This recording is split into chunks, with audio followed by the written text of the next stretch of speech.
بسم اللہ الرحمن الرحیم۔ السلام علیکم ناظرین، آپ کو پاکستان کے بنیادی قوانین کے اس چینل میں خوش آمدید۔ ناظرین، اس ویڈیو میں ہم پاکستان کے قانون کے مطابق جس کا آرٹیکل 19A ہے اس کے بارے میں جانیں گے، جس کے تحت ہر شہری کا حق ہے کہ وہ پاکستان کی حکومت کے اندر جو ڈپارٹمنٹس ہیں ان کے بارے میں انفارمیشن حاصل کر سکے۔ ناظرین چلتے ہیں۔ ناظرین جانے سے اگلی سلائیڈ کی طرف جانے سے پہلے آپ لوگوں سے گزارش یہ ہے کہ جو لوگ میرے چینل پہ نئے آئے ہیں ان سے گزارش ہے کہ وہ میرے چینل کو سبسکرائب کر لیں، اور تاکہ ان کو میری جو آنے والی ویڈیوز ہیں وہ ملتی رہیں۔ اب میں نے ناظرین روزانہ کی بیس پہ ویڈیوز اپلوڈ کرنی شروع کر دی ہیں، وہ تھوڑا سا مجھے مل جاتے ہیں۔ ناظرین، ہمارا جاننے کا حق جو ہمیں دستور پاکستان کا آرٹیکل جو ہے 19A دیتے ہیں، وہ اس کو تھوڑا سا یہاں پہ ڈسکس کیا میں نے۔ عوامی اہمیت کے تمام امور کے بارے میں ہر شہری کو معلومات تک رسائی کا حق ہوگا، ماسوائے ان مستثنیات کے جو مناسب ہوں گی اور قانون کے دائرے میں رہتے ہوئے لگائی جائیں گی۔ ناظرین یہاں پہ ایک میرے ویور نے کمنٹ کیا تھا، جی میں یہاں پہ آپ لوگوں کو جو انفارمیشن دیتا ہوں میں نے ٹائپ بھی کی ہوتی ہے، بول کے بتا رہا ہوتا ہوں۔ وہ کہتے ہیں جی کہ آپ اس طرح کریں کہ انفارمیشن نہ اپنا بتا دیا کریں ہمیں اور اس کو ایکسپلین کر دیا کریں۔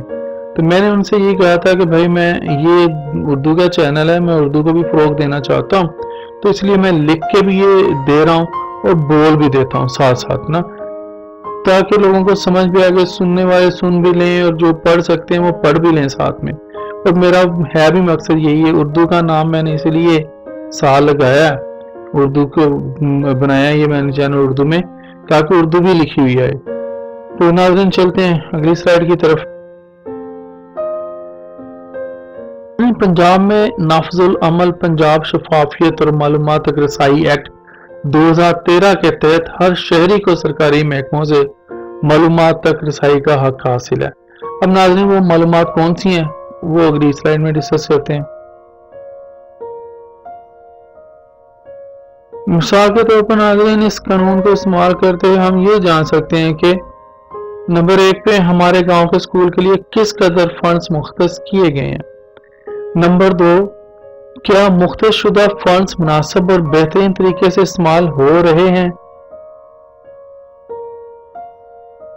نمبر 3، ہمارے علاقہ کے ہائی اسکولوں میں اساتذہ کی اسامیاں کیوں اتنے عرصے سے خالی ہیں اور اس کوتاہی کا کون ذمہ دار ہے۔ نمبر 4، بنیادی مرکز صحت میں ادویات اور طبی عملہ موجود ہے یا نہیں۔ نمبر 5، شہریوں کو سہولتوں کی فراہمی کے لیے کیا اقدامات کیے جا رہے ہیں۔ ناظرین آپ اس کے علاوہ ہر قسم کی سرکاری دستاویزات، مثلا سالانہ بجٹ، سالانہ ترقیاتی پروگرام، ٹھیکوں سے یعنی کہ سرکاری ٹھیکوں سے متعلق معاہدات، مختلف اداروں میں ہونے والی بھرتیوں کی معلومات اور اداروں کے روزمرہ کے امور نمٹانے کے طریقہ کار وغیرہ کے بارے میں معلومات اس قانون کے تحت حاصل کر سکتے ہیں۔ ناظرین بہت سارے صحافی جو ہوتے ہیں وہ بھی اسی طرح معلومات حاصل کرتے ہیں اور وہ پھر اخباروں میں خبریں لگاتے ہیں۔ ناظرین اسی طرح یہ قانون سرکاری اداروں میں شفافیت، جواب دہی، اچھی حکمرانی اور خدمات کی فراہمی کو یقینی بناتا ہے، جس کا ابھی پچھلے میں نے 2013 ایکٹ کا ذکر کیا۔ ناظرین ہر شہری کو صوبائی حکومت پنجاب کے ماتحت کسی بھی دفتر سے معلومات حاصل کرنے کا حق ہے۔ ناظرین اس ایکٹ کے تحت جو صرف پنجاب گورنمنٹ کے جو ادارے ہوں گے ان کے تحت جو دفتر کام کر رہے ہوں گے وہاں سے معلومات کا حق حاصل ہے۔ وفاقی جو فیڈرل سے ریلیٹڈ ہے وہاں سے انفارمیشن نہیں لے سکتی اس ایکٹ کے تحت۔ ناظرین ہر محکمہ میں موجود پبلک انفارمیشن افسر 14 دن میں معلومات فراہم کرے گا۔ درخواست کا جواب نہ ملنے یا درخواست مسترد اس صورت میں پنجاب انفارمیشن کمیشن کو مندرجہ ذیل پتہ پر شکایت کریں۔ ناظرین پتہ نوٹ کر لیں، پنجاب انفارمیشن کمیشن 14T یعنی کہ 14T بلاک MM عالم روڈ گلبرگ 2 لاہور۔ اچھا ناظرین، اللہ تعالیٰ سے دعا ہے کہ آج کا دن آپ کا خیر و عافیت سے گزرے، آمین۔ اللہ تعالیٰ آپ کی تمام دلی مرادیں پوری فرمائے۔ اللہ تعالیٰ ہمارے ملک پاکستان کو خوشحالی عطا فرمائے، ترقی عطا فرمائے، آمین ثم آمین۔ اب تک کے لیے اتنا ہی، اجازت دیجیے، پھر انشاءاللہ اگلی ویڈیوز میں ملیں گے۔ اللہ حافظ۔